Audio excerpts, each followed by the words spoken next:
Тэгээд эдийн засгийн хувьд ашигтай энэ газрын тосны үйлдвэр баруун бүсийг одоо цахилгаанаар бүрэн хангах боломжтой Эрдэнэ нүрэнгийн усан цахилгаан станцын төсөл гэдэг.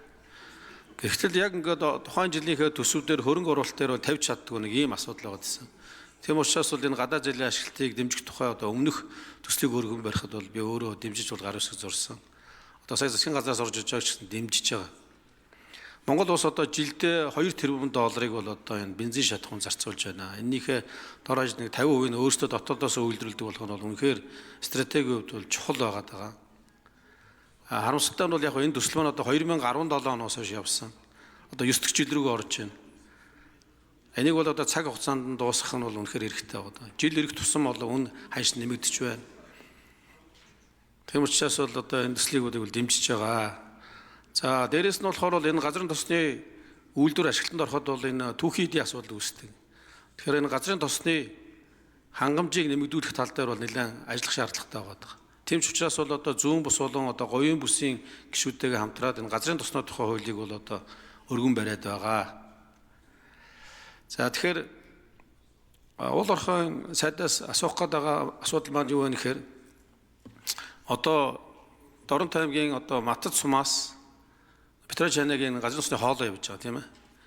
За энэ хоолойн ажлын одоо бүтээн байгуулалтын ажил маань бол нэлээд эрчимтэй явж байна гэж харж байгаа.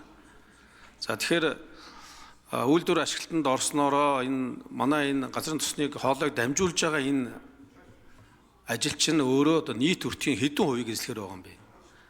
Энэ одоо яг зүгээр хоолойг тэг дамжуулсныг одоо гол ач холбогдол нь юунд байсан бэ гэдэг дээр нэг хариулт авъя. За ажлын хэсэг хариулъя.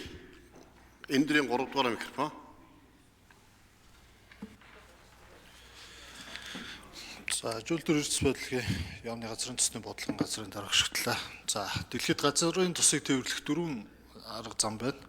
Усаар, автомашинаар, төмөр замаар, за дамжуулах хоолойгоор. Эдгээр нь хоорондоо ялгаж байгаа гол зүйл бол тээврийн зардал аль нь хямдхан бэ гэдэг. Хамгийн хямд зардалтай нь бол усан тээврээр тээвэрлэх зардал.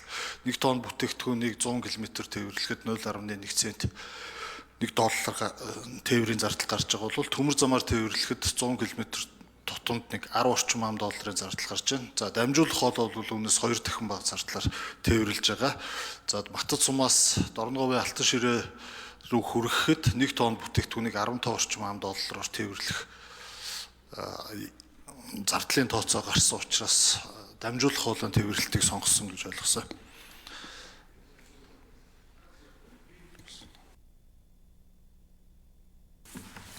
За Соронзон боловсрын тодруулъя.